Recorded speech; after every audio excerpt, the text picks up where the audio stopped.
Today, we're going to try and cut through the noise on Symbotic Inc. That's ticker SYM. Right. They've built what is, well, arguably the most advanced warehouse automation system in the world. No question.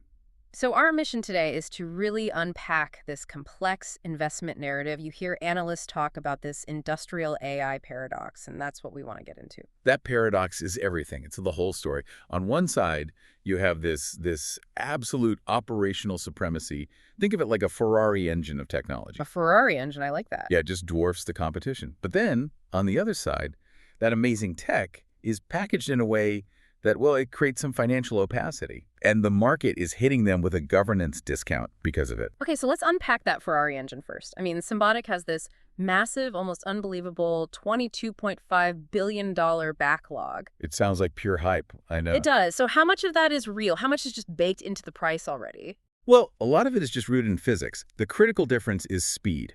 I mean, pure speed. How fast are we talking? Their Symbots travel up to 25 miles per hour. That's about 11 meters per second. Now, you contrast that with a key competitor, someone like AutoStore. Okay.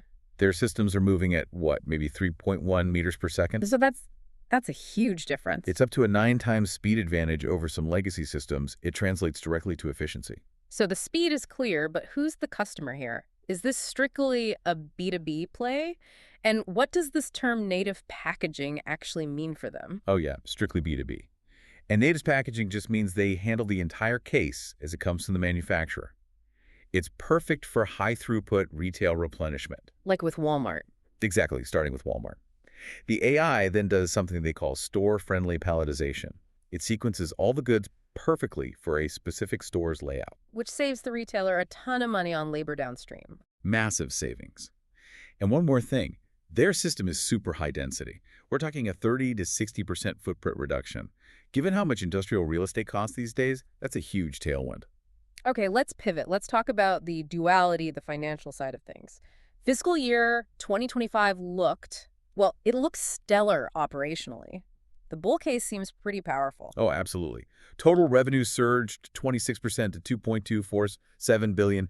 But the real story, the most dramatic change, was the pivot to positive free cash flow. How positive? $788 million. And you have to remember, they were burning about $102 million the year before. That's a huge reversal. Wow. And crucially, their adjusted gross margin expanded to 21%. That's a 410 basis point increase. So over 4 percentage points. It proves the learning curve is really working for them. Wait, hold on. You're talking about $788 million in free cash flow, a huge cash pile. So why does a simple financial restatement matter so much to a company that strong? It matters intensely because it's not about the money. It's about the controls. Ah, the governance stumble. Exactly. That was the November 2024 restatement of their fiscal 24 financials. It came down to errors in how they recognized revenue, related to some cost overruns. So what did that signal to the market? It revealed a material weakness in their internal controls. And that's a huge red flag for investors. It's what keeps that risk premium so high, even with the amazing operational strength. Which brings us to the biggest point of contention, the elephant in the room. The $11.6 billion GreenBox joint venture with SoftBank.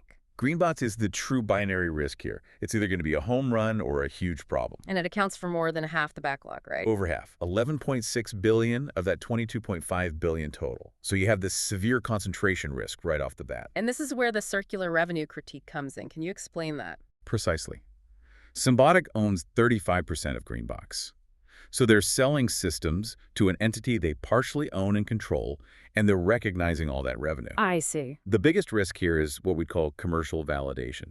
GreenBox is basically Symbotic's vehicle for a warehouse-as-a-service model. But they need actual customers for that service. Exactly. If they fail to find major third-party tenants to lease that space, that massive backlog looks very, very soft, maybe even imaginary. So it sounds like they've built this phenomenal machine, but now they're having to serve that machine dinner themselves, and that's making investors nervous. That's a great way to put it. The lack of any major announced third-party tenants is what fuels all the skepticism. But they have had some wins outside of that structure. Yes, and this is important. The Medline win in Q4 of fiscal 25 was strategically huge. It proved that tech works outside of general retail and opens up the massive healthcare vertical. Diversification is existential for them. Okay, so let's synthesize this, bring it all together for a final thesis. You've got a formidable, undeniable technological moat, a fortress balance sheet to $1.25 billion in cash, zero debt. But the valuation requires massive future success. It carried that risk premium we talked about. So really, the whole thing is a show-me story. The key catalyst is and will be GreenBox. That's it. So the question for you to think about is, what stands out more? The incredible technological superiority or the slightly messy financial packaging of that superiority? Because if GreenBox announces a major third-party tenant, this entire investment thesis changes literally overnight.